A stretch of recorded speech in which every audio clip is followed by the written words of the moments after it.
number of major brands have pulled advertising from YouTube after it was reported that paedophiles are operating on the site and evading protection mechanisms. Companies including Lidl, Mars and Cadbury have stopped advertising on the video sharing website after they were warned their ads were appearing alongside clips exploited by paedophiles. Well, the decision comes on one of the biggest shopping days of the year. Our correspondent Joe Tidy has been looking into this story. So what exactly has been happening?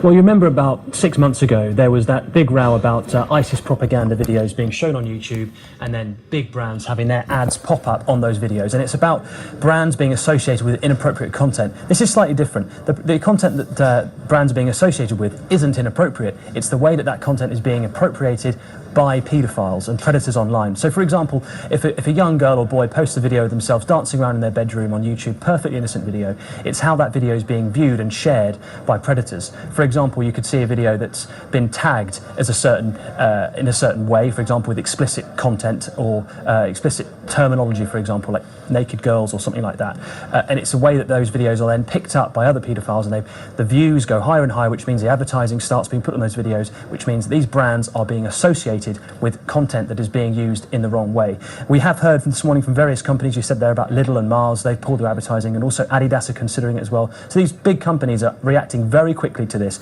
because of possibly what happened back in March. They're getting ahead of this and trying to take their money away from Google and YouTube in order to stop this happening. This is what Mars has told us this morning. We are shocked and appalled to see that our adverts have appeared alongside such exploitative and inappropriate content. It is in stark contrast to who we are and what we believe.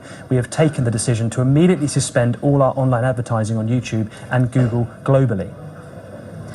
And what are YouTube proposing to do about this? How can they fix this situation? Well, the issue here is that all technology companies think that technology is the way to get out of issues. So for example, they would write algorithms to solve problems. We had this, of course, back in the early days of YouTube when music companies and music owners were saying, why are you letting our music being used on other people's videos which are being made money from? They've solved this problem with algorithms and technology. I don't know if you've tried to upload a video with copyrighted music, but straight away you're told this cannot happen, you need to pay the money to these people. So the issue here is whether or not YouTube are able to come up with a technology solution to this problem.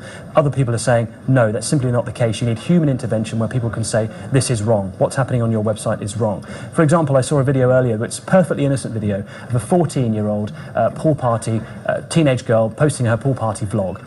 That video has been used and added to a playlist under very explicit terms, which can be found very easily, and it's been viewed 350,000 times. It's that issue here. Can a computer solve that problem of marrying those two things up and saying, no, this is inappropriate?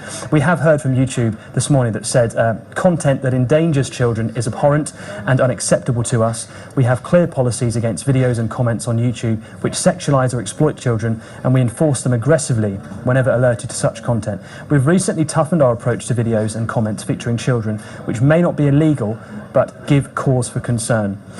So it's whether or not YouTube can put the money to back their promise, basically. Can they either make a technology solution, or are they going to start hiring people to actually monitor this sort of thing? And of course, YouTube is all about the advertising. They made around £7 billion last year for advertising. So when the brands pull out, that affects their bottom line. Yeah, it's all about the money, isn't it? Joe, thank you very much for that.